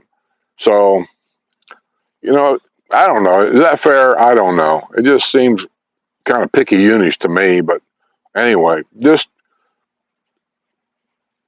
be careful with who you do business with and how you do business, because you just never know. There's so many realtors around here that they're here on a Monday and they're gone on a Friday. Remember, they ain't been but about a year ago, maybe 2 years ago, that there was a couple of real estate guys that worked for the villages making a damn good income. And then they started doing something with the selling or promoting or something. I forget how the whole story went. And they ended up taking them to court, suing them. I think the villages won a phenomenal amount of money or something. And those guys now to this day are down at a place down by, shoot, I want to say down by Sarasota. Maybe they opened up a new development down there called home ranch or ranch home or something. There's a down, and that's where those guys are at now down there with their own real estate company, and they're out of here. So you got to be careful who you do business with. What are you barking at? Whatever it is, forget it.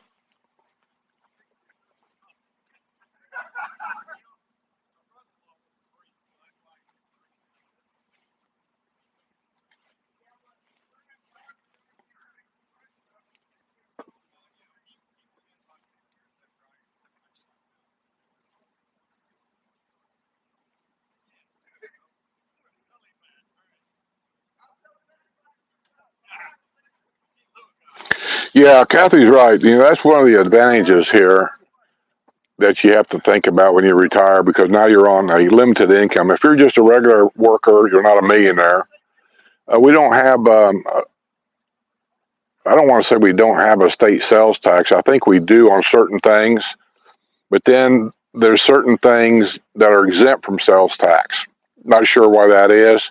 There's also certain times of the year to where there's certain items listed, and they tell you, nobody tries to hide the secret, that if you buy this stuff, there's no sales tax on it. Like during hurricane season, usually right before hurricane season, they'll have a month or a week or whatever of all the different hurricane items that one should have just in case. Say a portable generator. That's a big one. So there'll be no sales tax on a portable generator, no matter which one you buy. So it's little things like that to help out. And now, what else is it on taxes? Isn't there something on taxes here that you get a discount? I know you get like a military discount on property taxes.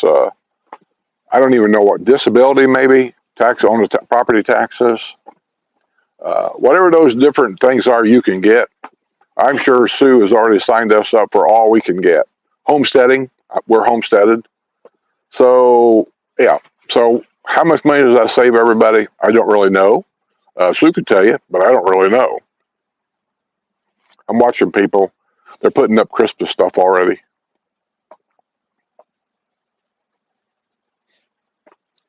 Am I going to have to get that damn tree down again this year? I really hate to. I was thought I'd have been dead by now. I wouldn't have to do this no more. How it works around here is I usually get the tree down. I'll set it up, put it in a corner or wherever we're going to have it, and then I walk away. The decorating is Sue.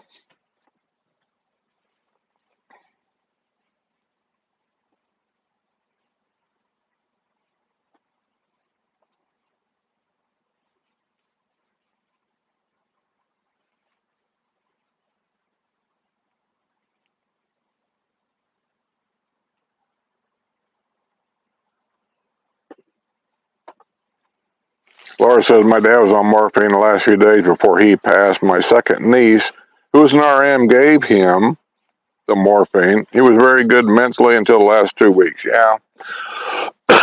My dad was, there's different kinds of Alzheimer's. I didn't know any of this until he actually had, well, when mom passed. Then I started taking care of him, and then they were, the people that was taking care of dad was super, super cool. They would explain things to me that I was learning things I didn't even know. That you can have different types of Alzheimer's depending on what part of the brain it affects, because sometimes it don't affect the whole brain, just parts of it. And that's where she was explaining that apparently the part of the brain that she told me names, I could tell you, of the brain that controls pain, that realizes pain. My foot hurts, my back hurts, my head hurts. That's a certain area of the brain. And she said apparently his Alzheimer's has affected that part of the brain. She said now it's good and bad. It's good that he's not suffering from pain. The bad part of it is he might be having a pain that we really need to know, but he can't tell anybody because he's not having any pain. And so that's why we had to keep a really close eye on him. I had to keep records of everything, things that you probably wouldn't even think is normal. The last time he urinated, how much did he urinate? I don't want to get gross about it, but it's just all kinds of stuff like that.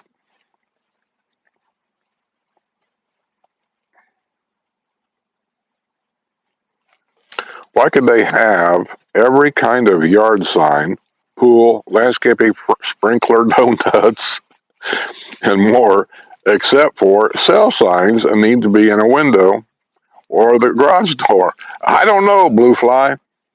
It just it's just one of them rules that we're not in control of. You know, they have all these different things in different districts that they do. Sometimes I don't think they're supposed to do it at all, but nobody complains.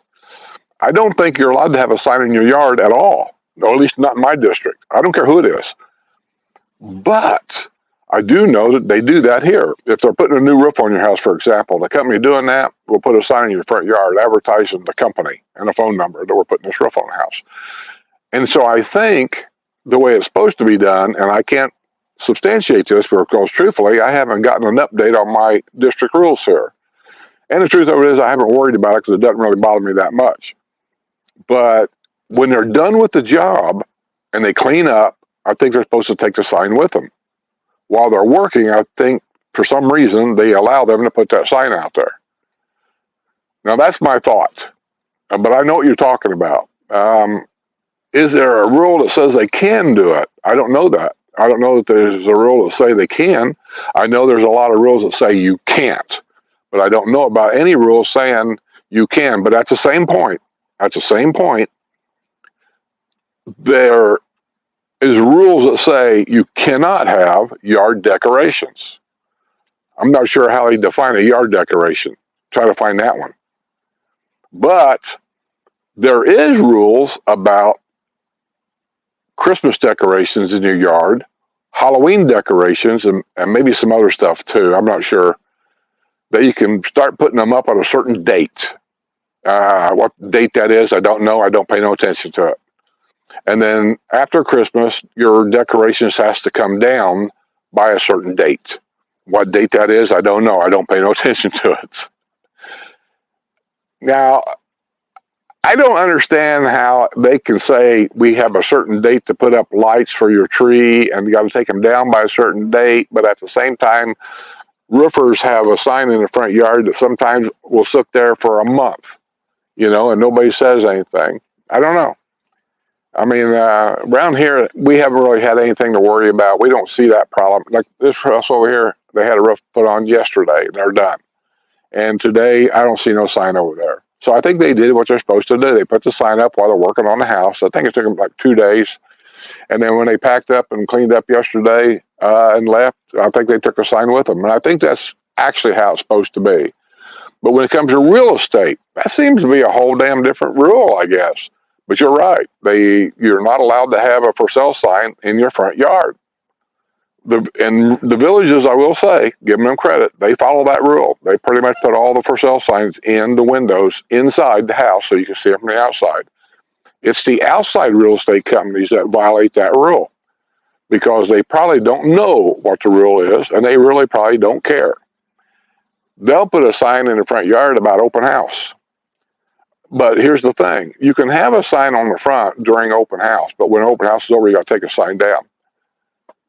But you're not allowed to go out a mile down the road and put signs up on the corner of the road saying, turn here for an open house. And then you go down the road and there's another sign that points into a neighborhood, turn here for open house. You go down 3 more streets, turn here to go. Those are not allowed, but you see them everywhere. Nobody says anything because, truthfully, most of us don't really care one way or the other. But I do know there for a while, they're like cops. The community watch guys are kind of like cops. They hit and miss what they're told to do. And there was about a month or two that they drove around and they were told, if you see any house for sale signs in the yard or any of those real estate signs saying turn here, they said take them all out, take them down to the nearest postal station and leave them all down there for them to pick them up. And they were doing that. And they don't do that now. I think it was just like I say, I think it was just a hit and miss thing.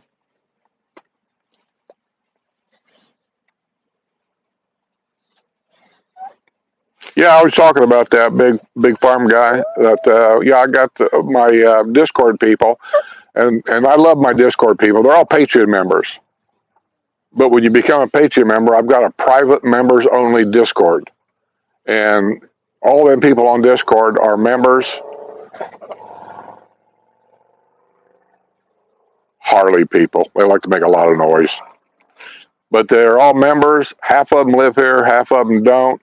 And I just think it's a real good setup that they can go in there and they can talk to one another to find out who did what, where'd you get this, where'd you buy that, who mows your yard, how much is your bond payment down there, blah blah blah. Because I can't keep up with all this stuff anymore. The village has gotten so big and rules change so much from one district to another. That's a good way to find out. And so this was one of them. They posted on there. I don't know when, probably last night. I worked till like 3 o'clock in the morning last night doing some of the news. So I didn't see anything hardly yesterday. So anyway, they posted on Discord today, and I saw it about the United Healthcare coming to some kind of agreement with Humana. And I thought, well, that's good. That kind of takes a lot of pressure off a lot of people. Now it gives us a year to kind of decide, what are we going to do? Do I want to still live with this? I mean, I don't know what I'm going to do either. So, but we have time now.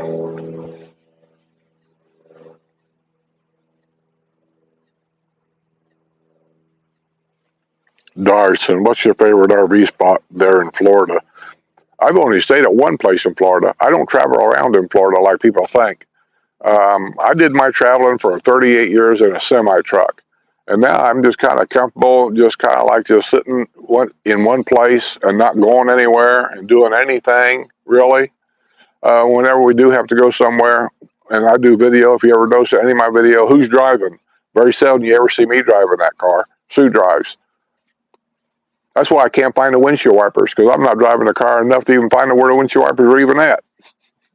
I just don't drive anymore. I don't even take my golf cart out much anymore. It's sitting in the garage. It's been sitting in there for 6 months. Hasn't moved. It's been sitting in there for so long, the battery's dead. I got to get a new battery. I need to drive it, though, because gas will go bad in that damn thing and could cause a problem. Be quiet. So, yeah, whoops. Here, eat that.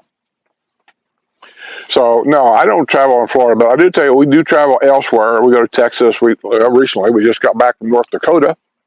And those videos are coming up on the new RV channel. I think Patriots already got it. And I think YouTube members already got them. But now what? What, buddy? How do you do this? How do you cause me more trouble doing nothing? I don't even know where it went. I heard it fall. Forget it. Get down there and get it yourself. I'm not doing it. So anyway, I don't have a favorite place, but coming home, whenever I stop somewhere, it's just a good stop coming home for me. Perry, Florida, because I don't bring 75 all the way back generally. We come down. If I'm coming from the west, we're coming from over there. I was at 95, I think, out of Tallahassee, comes down this way. And there's a KOA campground there at Perry, Florida. That's the name of the town. And I've been there several times.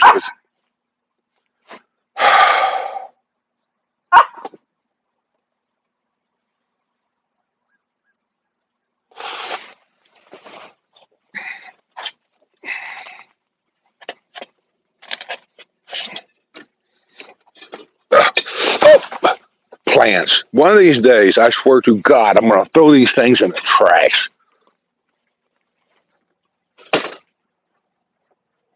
These plants are ridiculous. Somebody's taking flying lessons, I can tell by looking at that plane and hearing it.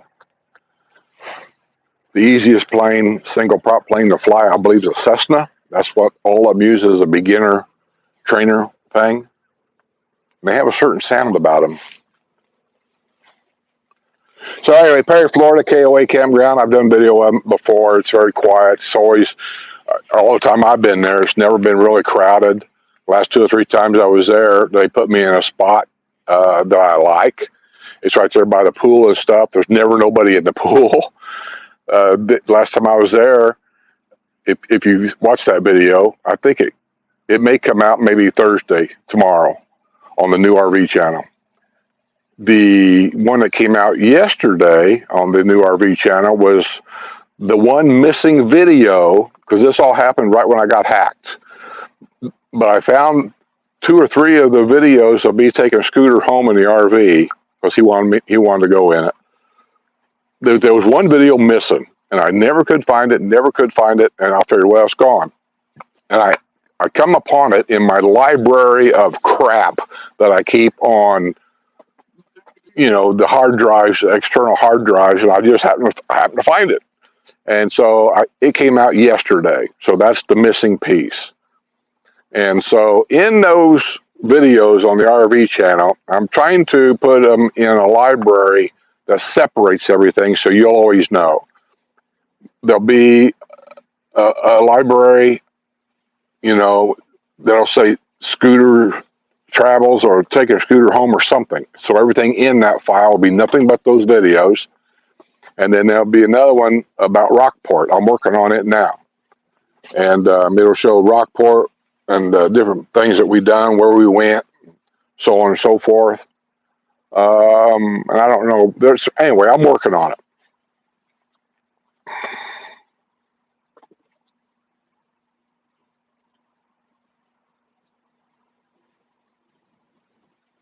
Did I ever answer that question that somebody asked me? I got to rambling about if I come down here, would I move into the villages today? Well, it's a different place, totally. Truthfully, to be honest with you, if it was only me, I will tell you no. There's no way you're going to convince me that a retirement community is a retirement community with a school in it. And I'm not talking about extended education for elderly people. I'm fine with that. We had it here forever. No, we're not talking that. We're talking a school for kids. And, the old excuse, and the villages uses it all the time, the villages, the people that run the villages publications, they use the same excuse all the time because everybody swallows it. And it works. And why not? If it works, you just keep doing it. You know the old saying, if it ain't broke, what are you barking at? There's nothing there. You must see that big bird flying around. I don't know what it is. Could be an eagle. He's looking that way. You better stay right here because you don't know. He'll eat you for breakfast. He's going away. So I forget what I was talking about.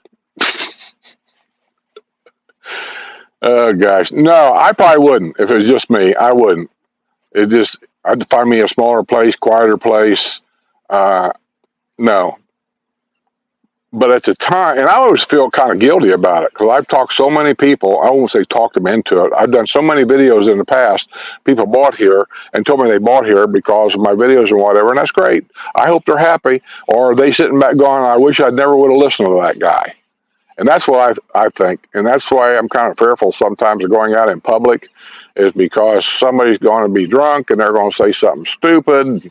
Next thing you know, there's going to be an argument or something. I don't know. So I just kind of, have my little areas that I go to, and I just don't get around to everybody's area. So I don't mind meeting people at a restaurant, but it has to be a certain restaurant. Them ones down in Eastport, I've been to a few of them, but I don't go in all of them because I don't know them people down there. I don't know who's down there. They're open to the public, so I'm just leery about it. You might say, well, it's the safest place in Florida. You don't know that. I've heard people say that. That's the safest town in the whole state of Florida. How do you know that? You don't know that. You don't do the numbers. Listen, I had a business. One thing I can tell you about numbers is they can be shuffled around any way you want. I could show my trucking company making $1 million profit, or I could show that same trucking company with the same numbers making $1 million loss. And then that's how it works. So I don't get around here all that much. We meet people we know. We talk to people we know. I don't talk to too many strangers. There's no saying, quit talking to strangers. Don't talk to strangers. And I don't, not that much. Now, if I'm at a golf course playing golf, I'll talk to any of them in there. They're golfers, that's all. They're just golfers. But if I'm at a bar and I'm sitting at a bar with a buddy of mine drinking a beer, I mean at the bar, not at a table in a bar, at the bar, and somebody next to me starts talking about, say, I don't know, politics, which I already know, beer and politics, you just don't do it.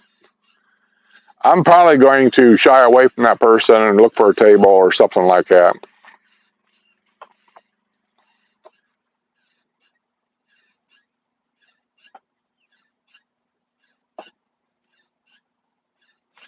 Well, Becky, I can tell you that if you did a lifestyle visit, you said you want to do an Airbnb because you didn't want to mess around with an agent.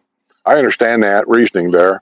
I never did an Airbnb because I don't trust them at all. But I can tell you a lifestyle visit here. It's required that the agent has to greet you and make sure you have all the stuff together that you need, like your resident passes. You get free stuff too, and I don't even know what they give out anymore. Usually they gave out free tickets to a movie, a free round of golf, any of the country clubs, all these kinds of things. So make sure you have all that, you have access to all that. He'll leave you a card saying, hey, now if you need anything, need any help, or have any questions, here's my card, call me. And that's it. And they leave. If you tell them you don't really need an agent, you just want to be able to float around on your own, as far as I know from people I've talked to, they will not bother you at all. So if that helps out. I'm watching this bird across the street. They got these long bills, and they shove them things down into the sandy soil. I'll be honest, Buddy's looking. I got hold of Buddy. And I don't know how they can tell, but they'll stick that bill down in the ground. He just got one. Then they turn their head sideways, and they push it down in there even further, and by God, they pull something out of that ground. Question is, how did he know anything was even down there? But they seem to know.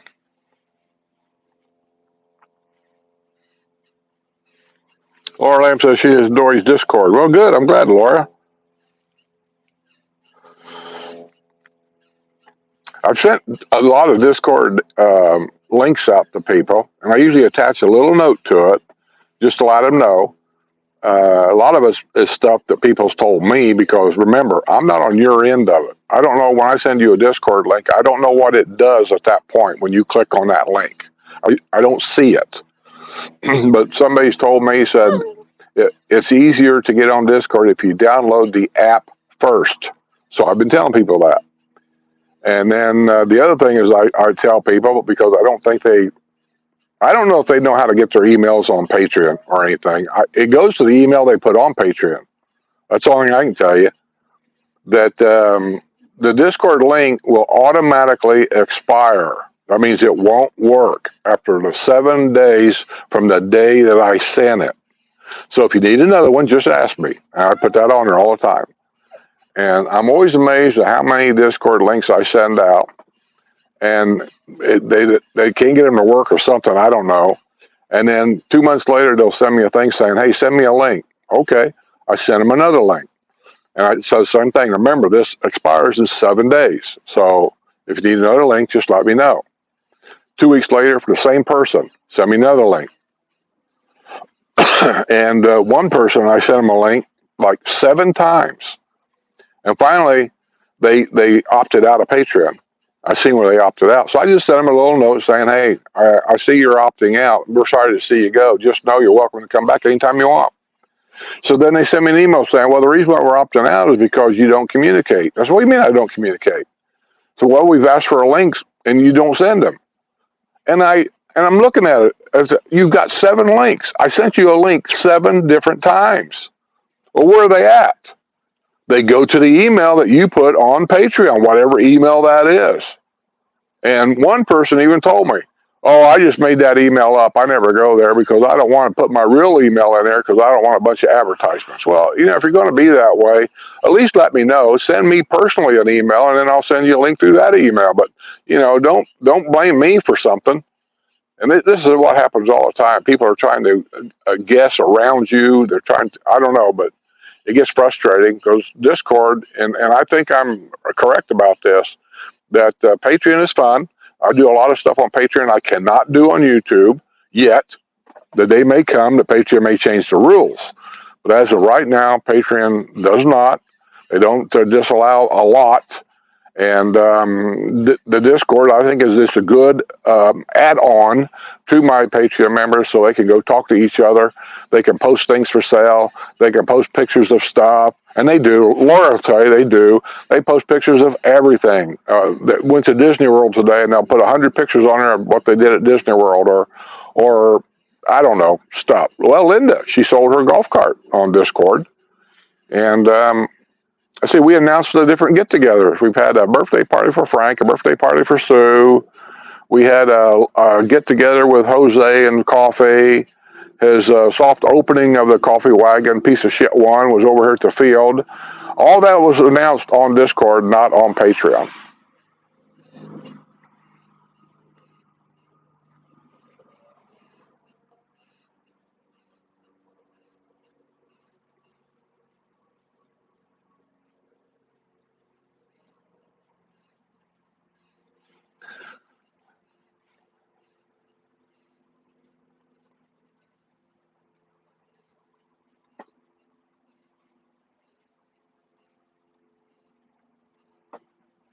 Well, Laura, that happens here a lot. I laugh, but it ain't funny. I know it ain't funny, but when you see it on a daily basis,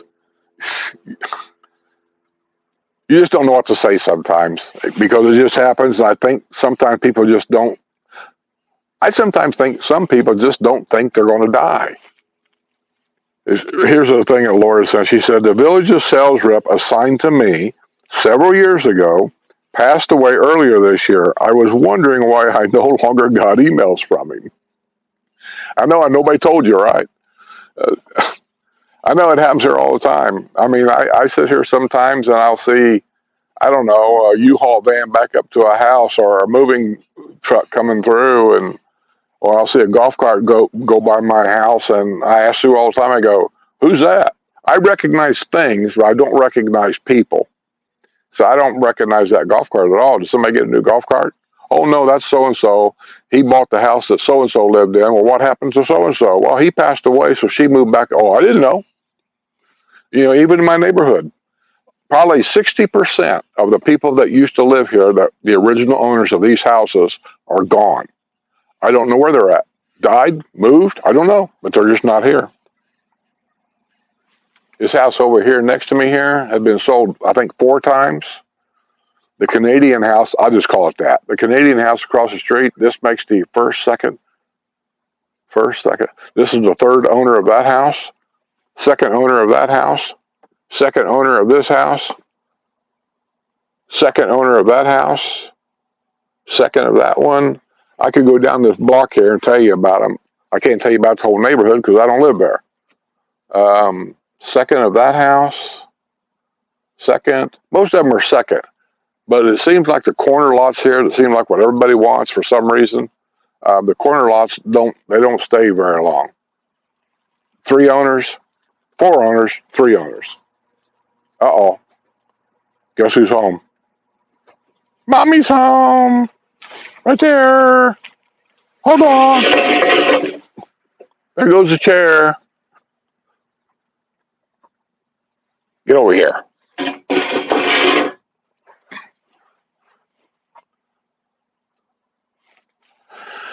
So, well, buddy, the original rep that I had, I'm thinking about letting him go. He'll just go to Sue. Sue, are you out of the car? I'm going to let Buddy go. There he goes.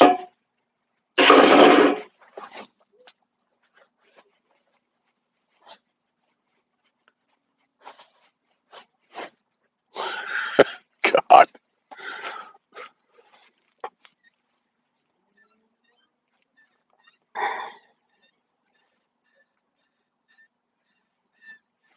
Somebody said, who is it? Craig the Sailor says he's late because he had to do a bunch of appointments. Hey, you got to take care of yourself first. That comes first.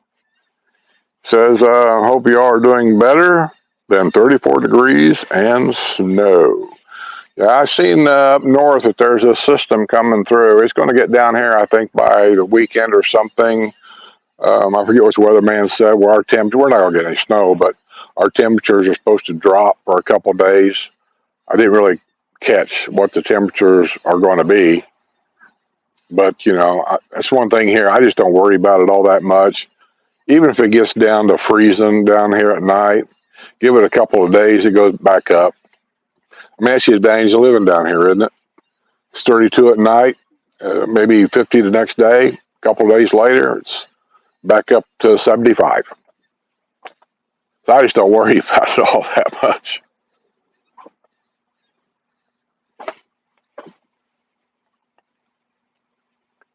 I saw something the other day when they were remodeling this house over here, doing landscaping.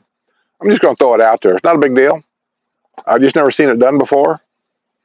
But I will say the tree looks really good right now. They, huh? So the sun feels good. They trimmed that palm tree over there and they put a sack of a brick around it and everything. But then the last thing they did, a guy had a power washer and he washed the tree trunk, went all the way around it and just sprayed the heck out of the thing. The trunk used to be black. Now it's more, I don't, it looks clean, but it looks really good. I don't know how long that'll last because I had my tree diamond cutted the first time, and then this last time I had Chano diamond cut the rest of it so it matched. When they first diamond cut a tree, it looks really, really good. Give it a month or two later, it just turns black. It doesn't make any difference. Did you miss me? Did you miss me? Hey, y'all. Okay. William Rizzo said it doesn't matter what you eat for Thanksgiving. It all turns to shit later. You can't argue with that. Yeah. Be quiet, true.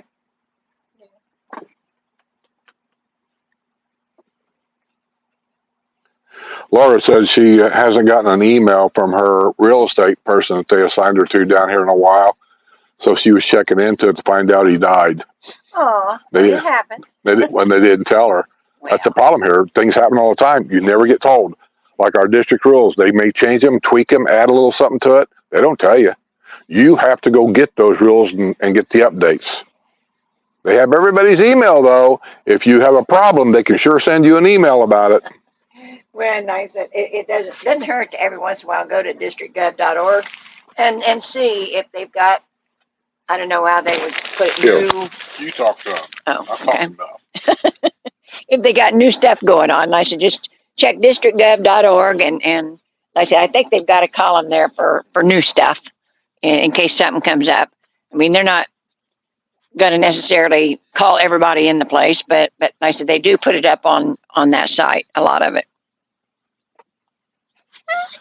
So what's going on? Anything? Same old shit.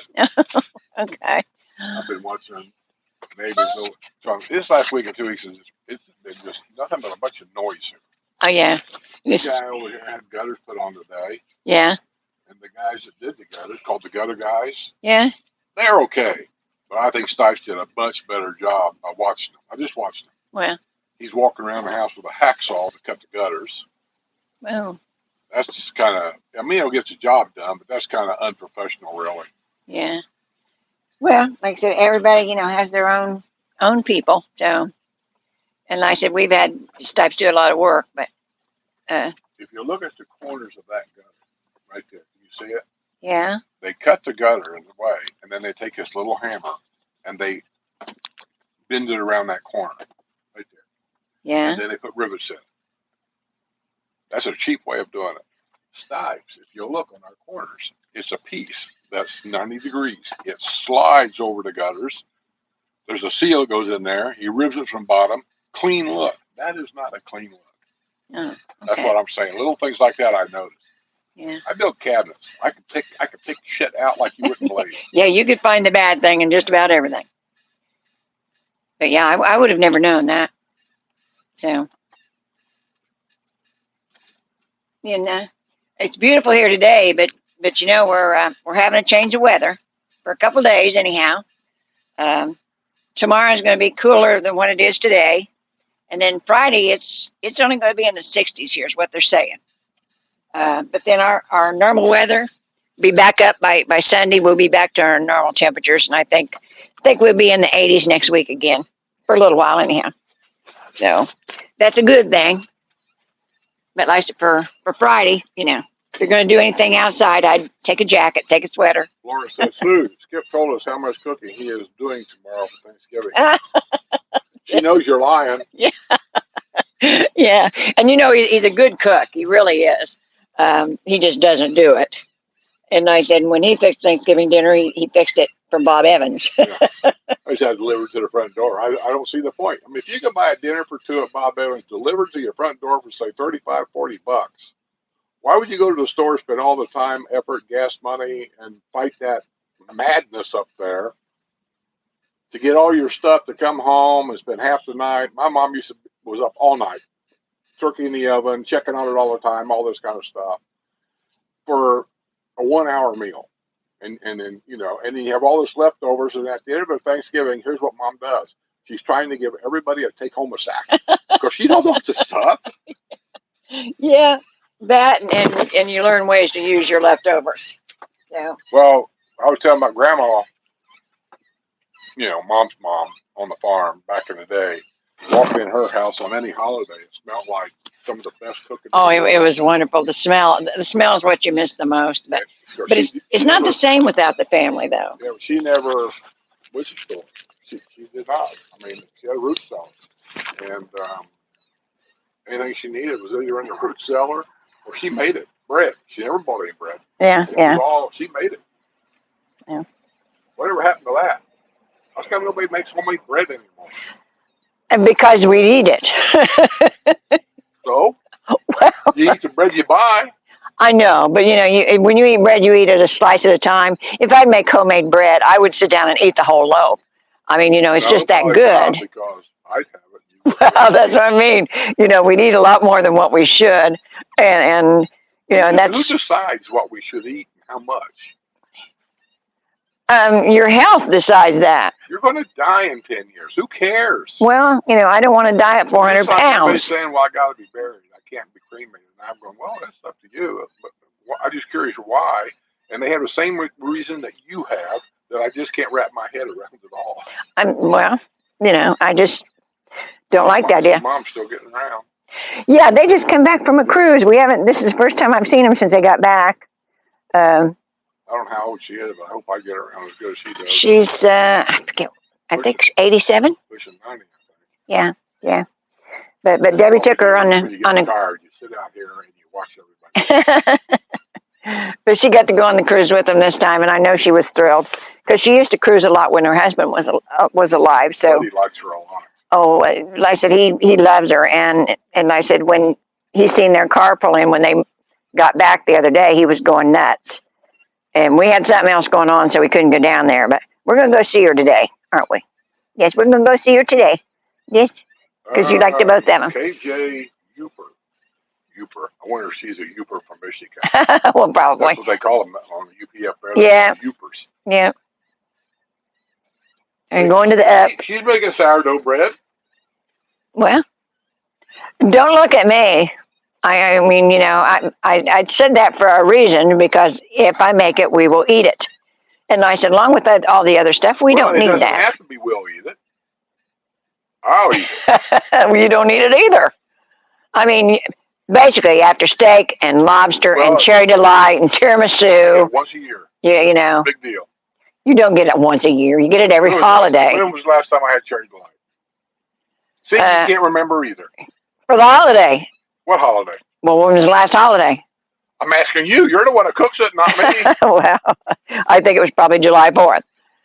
I think it's probably the last one. I have Cherry Jubilee on July 4th. That's not a holiday. It's a holiday to me. No. And I make it every holiday. We do the Cherry Jubilee thing on Thanksgiving or Christmas. And your birthday. Once in a while, my birthday. Not every birthday, just once in a while. Well, anyhow, like I said, with all that stuff, there's no way to get rid of all the leftovers. And I said, we'll just sit and eat it. Laura says, I want to try my friend's cranberry cheddar cheese bread recipe. That sounds disgusting to me. Oh, no. Cranberry and cheddar cheese? It doesn't sound, your head tells you this stuff, and it's probably very good. I'm not trying it. Well, that's your loss. You eat it first and then tell me if you like it. If you like it, then that tells me I'm not. I'm not the garbage can. You kind of are. You eat garbage. Well. I've seen that stuff you boil in a pot, and it even stinks like a rotten fart. It's cabbage? No, it's got I don't know. You just boil stuff. Oh, I do. I do broccoli and cauliflower and mushrooms. It smells like a rotten fart. But it tastes pretty good. Like I say, just, I put a little My grandma would teriyaki sauce on it. My grandma would never have her kitchen smelling like Ah, that. Never. Lard. When was the last time anybody made their own crust for a pie? You have to have a lard for that. I know Man. because Grandma made it. No, now we go to the store and buy this shit in a bag. Well, there's the crust. I haven't seen you cooking. Because I wouldn't make that. Doesn't matter. Like I said, if you make it the way you want it, that's your kitchen too. I just call the pie guy. Or no, the pink tent, I go to the pink tent guy. Does he make that stuff? The what? The pink tent guy. No, he don't make pies and cakes, nothing like that. No, he makes breads, rolls, pastries, the biscotti, yeah, that kind of stuff. Biscottis, I really like. But they do have a new French baker up in Brownwood. I've not tried any of this stuff, but it's a little small place, so I don't know how much stuff they've got, but I've been told it was pretty good. Get up here and quit. Oh, you went over there with Daddy? That's okay.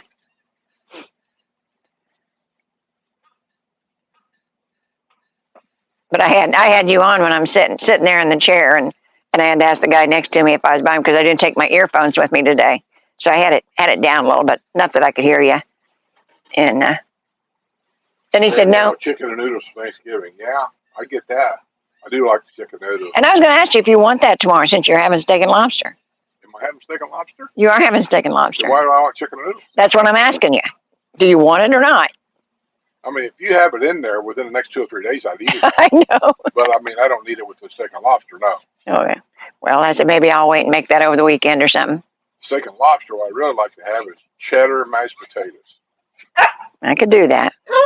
Yeah, because you don't need gravy for that. Buddy. Yeah.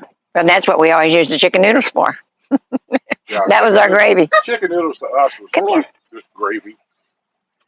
We had a big, Come here. My dad started that when I was a kid. He just put a big blob of mashed potatoes in the middle of his plate and gets the chicken noodles and dump it all over the mashed potatoes. And then I've seen him take peas and dump it on top of that. And I go, Dad, what are you doing all that for? You? It all goes to the same place. Yep. Well, and like I said, basically that's what I ate on Thanksgiving, was always the chicken noodles and mashed potatoes. Craig says we definitely are. Oh, snow. Never mind. I was wondering what white crud was. Oh. Snow. Yeah, we don't have to worry about that white crud anymore. Not here. All right. I think we're about done. Okay. Rest of the thing or so 10 minutes. We're done. Oh, well, it's only like 4 minutes till it. But sorry I missed y'all. But, appointments around here is insane. And especially with the healthcare the way it is. So. I got a thing on Discord. Did you see that part where I talked about it? No. Discord. Somebody on Discord, I don't know who it was, but I was just trying to explain to them. That's why we have Discords for this kind of thing. Got an email from the Villages Health or United Health, one of them, that they came to an agreement with Humana, so we're going to have at least a 1-year contract here. Oh, okay, that great. takes the pressure off. We give us a year to figure out. Great, yeah. I think Judy P sent it on Discord this morning. Maybe that's who had it. Yeah, Discord. I think Yeah. so. If you're a patron member, I'm telling you, look at her. She don't look old enough. I know. She looks very young. Golly. I swear, the older you get, the younger everybody looks. And if you take somebody that really looks young anyway, I swear to you, this girl looks 14 years old driving this Amazon truck. Yeah, but I think she knows what she's doing. Yeah. Well, y'all have a. Before you guys take off, there's a way, and I'm trying to figure it out. I don't know if I ever will figure it out. There's a way that when we're doing a live show like this, I know this because I watch a guy on YouTube that does this all the time. And he does exactly what I'm trying to figure out, but I don't think he is. Looks like she had Barbie socks on. And the lady next to me did too. She's legal, but golly. It just shows we're getting old. All right, no doubt I'm getting old. I feel that every morning when I get up. I'm like this TV show I watched once. I laugh every morning thinking about it. Because every time I get up, I think of that show where a guy says, I'm at the age now when I get up in the morning, I just wonder what ain't going to hurt today. That's true. It's gone. See, it's gone. It's gone. Buddy. See, those trucks don't even make noise anymore. I don't know what the deal is. He's nuts. Oh, That's well. what the deal is. He's not nuts. You're not What was nuts. I looking for? Oh, I know what I was looking for. Wait a minute. I know I'm going long here. I'll get out of here in just a second. There's a way. I can't even find it now. Let me find it here. It is live. There's a way that right now we're using the iPad up here with the, but there's a way because I've seen the guy do it. He says, "Here, let me transfer the video to my phone, and I'll take you outside." And he transfers the live thing from there to here, and he walks around outside. Oh, that'd be He cool. comes back in the house, and he transfers it back to his computer again. I know there's a way of doing it. I just don't know how to do it, and I don't even see a way to do it. Well, that would be cool. I've thought about that at times when I was at certain places that I think people would like to see. Well, I can always grab that, but I don't like doing it. I'd rather do it on my phone. I don't know how to do it. I guess I could have my channel manager, figure this out for me. William says the light up box are all the trucks. I know. I don't get why. Yeah, they all do for some reason, but that one doesn't even make noise. It's an electric truck, and it doesn't even make noise. But he's seen it. Now, if he hadn't seen it, that might have been different. But boy, he goes Rudy Kazoo on the rest of them. But he also chases golf carts. Yeah. I'm still looking here. I'll get done here in a minute. Figure this out somehow, some other way. I might do it in the house. I will just do it in the house. It's 2:00. Okay, That's well. enough. All right. Happy Thanksgiving, everybody. Thanks, moderators. You too, wrestler. Okay. Wait a minute. Shut done yet. I don't know how to do that. Oh, you've done